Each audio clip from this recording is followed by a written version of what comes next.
तो नूरजहां मेरी फेवरेट है यूं। नूरजहां का नाम सुना कभी? कौन थी? अरे वो नहीं रे, वो गीत गाती थी क्या?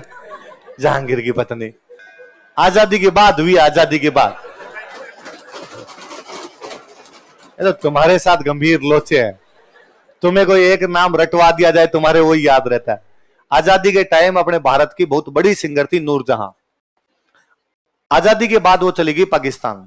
यदि आजादी के बाद वो पाकिस्तान नहीं जाती तो आप लता मंगेशकर का नाम तक नहीं जानते। नूरजहां इतनी बड़ी गायिका थी। जब तक नूरजहां हिंदुस्तान में थी तब तक लता जी से गीत नहीं गवाते थे। लता जी की आवाज बहुत बच्ची जैसी आवाज है, आप सुनना कभी। लता जी की आवाज तीखी है, वो तीखी पिच वाली आवाज है यूं। तो लता जी के लिए ऐसे कहते गुड़िया जैसी आवाज है।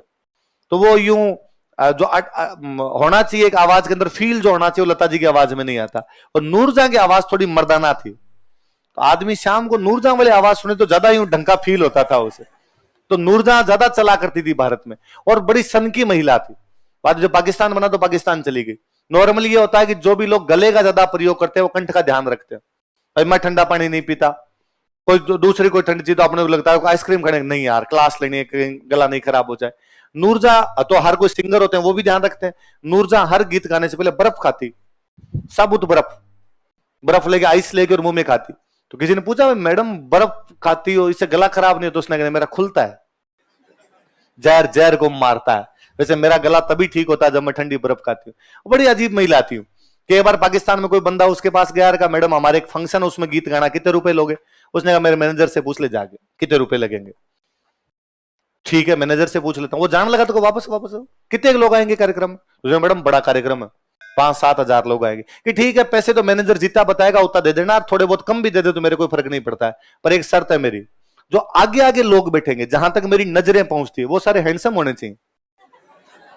एक भी भूंडी शकल का हो तो मेरे से गीत नहीं गाया जाए। मुझे कई बार लगता है कि ठीक रहा पहले मरमुरा गई, वरना अपने को तो कार्यक्रम नहीं देती हो। तो उठ के जाओ रे, तुम्हारी शक्लें अच्छी नहीं है, तुम यहां देख ही नहीं सकते। अपने टाइम की पाकिस्तान की बड़ी दिल फेंक महिला हुई थी, उसके उस टाइम पता नहीं कितने अफेयर थे। तो एक बार किसी पत्रकार ने पूछा कि भाई मैडम आप, हमने सुना आपके खूब सारे अफेयर हैं, तो कितने अफेयर रहे, किन किन लोगों से अफेयर रहे, नाम बताओ। तो उसने पंजाबी में कहा कि छड़ परे की करना होन पूछ के, क्या करेगा आप छोड़ दे। पत्रकार इस मामले में हरामी होते हैं। पत्रकार वापस की नहीं नहीं बताइए प्लीज। तो उसने कहा लग गिन, तेन एक मिनट दे दिया गिन ले, 1 मिनट में जितने गिने जाए गिन ले। तो उसने 1 मिनट तक क्यों बोलना शुरू किया। तो वो पत्रकार बेचारा 1 2 3, 1 मिनट बाद कहा किन्ने हो गए? तो उसने कहा 16। 1 मिनट में उसने कितने बॉयफ्रेंड के नाम बताए? 16। तो वो जैसे कहता 16, नूरजहां शर्मा की और कहती कि ना करते 16 तो हो ही गए। इतना कंट्रोल किया तो भी कितने हो गए। और उसके एक बॉयफ्रेंड थे पाकिस्तान के राष्ट्रपति याहिया खान। मुझे नूरजहां इसलिए भी अच्छी लगती है कि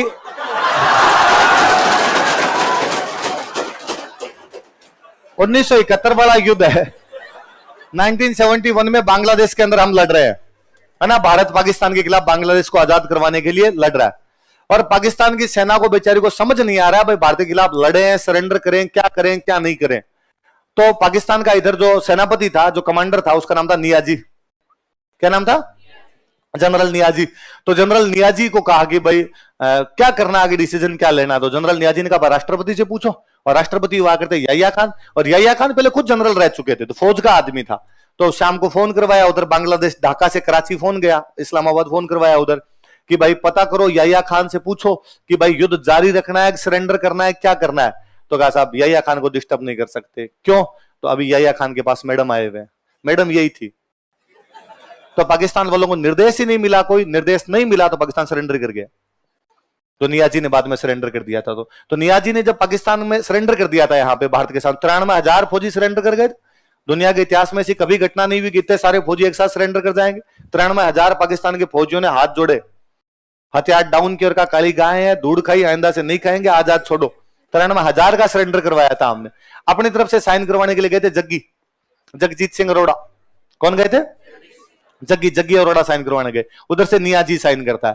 तो नियाजी बाद में इतना अलोकप्रिय हुआ पाकिस्तान के अंदर कि लोगों ने, जो भी पाकिस्तान में नियाजी थे, उन्होंने नाम क्या कि नियाजी लगाना बंद कर दिया। पाकिस्तान में नियाजी मतलब गद्दार कि नाम क्या कि नियाजी नहीं लगाना है। इमरान खान नियाजी है, इमरान खान। इसलिए पाकिस्तान में आप सारे नेताओं के नाम के आगे सरनेम देखते हो, इमरान खान के आगे सरनेम नहीं है। शाहबाज शरीफ, शरीफ सरनेम है। बेनजीर भुट्टो, भुट्टो सरनेम है। आसिफ अली जरदारी, जरदारी सरनेम है। इमरान खान का सरनेम क्या है? इमरान खान नियाजी है। इसलिए बेचारा इस डर से नहीं लगाता कि जैसे मैंने लिखा इमरान खान नियाजी, पाकिस्तान वाले कहेंगे गद्दार है। तो नियाजियों की जितनी बुरी हालत हो गई थी, तो नियाजियों की बुरी हालत भी इस चक्कर में होगी क्योंकि नियाजी ने सरेंडर किया था। नियाजी इस चक्कर में सरेंडर कर गया। याया खान से डायरेक्शन नहीं मिला। याया खान से क्यों नहीं मिला? कि मैडम आए हुए थे। तो मैडम कौन थी? नूरजहां। और वो हमेशा पाकिस्तान की सेना कहता था कि वो अपने कमांडर्स को बुला के हमेशा कहता है याया खान कि यार तेरे से अच्छा तो मैं मैडम नूरी को यदि जनरल बना दूं तो अच्छी फौज संभाल लेगी। तो नूरी की इतनी बातें मान लिया करता था, पर बाद में युद्ध ही हार गए थे। एक पाकिस्तान का बैट्समैन था, मैं नाम भूल गया, उसका बाद में हाथ टूटा था। वो भी नूरजहां के चक्कर में टूटा था। वो एक बार घर पे था और अचानक दूसरा आ गया तो वो कूदा था पहली मंजिल से।